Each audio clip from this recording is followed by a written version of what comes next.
आज हम एक्सरसाइज 9.1 के क्वेश्चन नंबर 4 को सॉल्व करेंगे। अगर आपने प्रीवियस क्वेश्चंस को नहीं देखा है तो प्लेलिस्ट की लिंक कमेंट बॉक्स में पिन की गई है, आप वहां से उसे वॉच कर सकते हैं। क्वेश्चन नंबर 4 दिया हुआ है, the angle of elevation of the top of a tower from a point on the ground which is 30 metre away from the foot of the tower is 30 degree.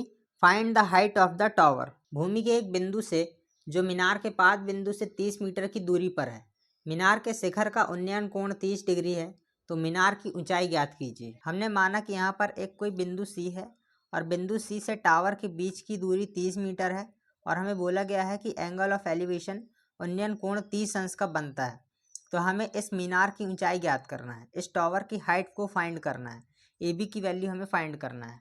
तो सबसे पहले हम स्टेटमेंट लिख लेते हैं। तो ये है स्टेटमेंट। सबसे पहले हमने माना let A B is the height of tower. A B किसी टावर की हाइट है और B C is the distance between tower and point C. इस पॉइंट सी से टावर के बीच की दूरी 30 मीटर है और एंगल ऑफ एलिवेशन हमें दिया हुआ है angle A C B is equal to 30 degree. तो यहाँ पर हम angle A C B is equal to 30 degree लिख दिए और हमें फाइंड करना है हाइट ऑफ टावर। इस टावर की हमें हाइट निकालना है, ए बी की वैल्यू निकालना है। हिंदी मीडियम वालों के लिए माना कि मीनार की ऊंचाई ए बी है, ये मीनार की ऊंचाई है और मीनार से बिंदु सी के बीच की दूरी B C is equal to 30 metre है।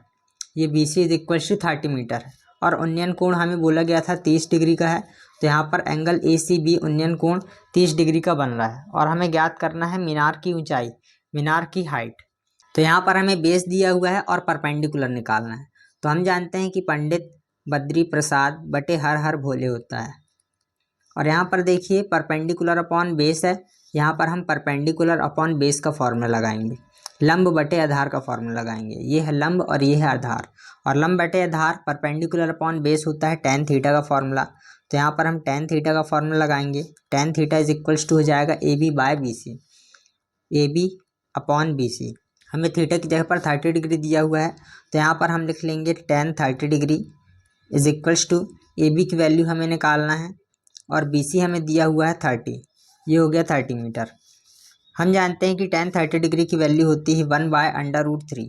तो यहाँ पर हम 1/√3 लिख लेंगे is equals to A B की वैल्यू हमें निकालना है, तो इसे हम एज इट इज़ लिख लेंगे अपॉन में 30 दिया हुआ है। 30 into 1 is equals to √3 into A B, ये हो जाएगा 30 is equals to √3 into A B. अब हमें ए बी की वैल्यू चाहिए तो हम इस √3 को इधर ट्रांसफ़र कर देंगे। यहाँ पर √3 इंटू में है, जब इधर आएगा तो ये डिवाइड में हो जाएगा, ये हो जाएगा 30 upon √3 is equals to A B. और हम 30 को लिख सकते हैं 3 इंटू 10, क्योंकि जब हम 3 में 10 का इंटू करेंगे तो 30 आता है और अपॉन में दिया हुआ है √3, तो इसे हम एज इट इज़ लिख लेंगे is equals to A B. हमने 30 को 3 इंटू 10 क्यों लिखा, क्योंकि यहाँ पर अपॉन में √3 दिया हुआ था और हमें इस √3 को कैंसिल करना है। तो इस √3 को कैंसिल करने के लिए हमें 3 इंटू 10 लिखना पड़ा और हम जानते हैं कि 3 इज इक्वल्स टू होता है √3 इंटू √3। तो यहाँ पर हम 3 की जगह पर लिख सकते हैं √3 इंटू √3, ये हो जाएगा √3 इंटू √3 इंटू 10 अपॉन में √3 is equals to A B. और इस वाले √3 से वाला √3 कैंसिल हो जाएगा और यहाँ से हमें ए बी की वैल्यू मिलेगी, A B is equals to मिल जाएगा tan√3। तो यहाँ से हम ए बी की वैल्यू निकाल लिए tan√3। तो हम कह सकते हैं कि अतः ए बी की लंबाई 10 करनी 3 होगी। So height of tower is equals to tan√3 metre.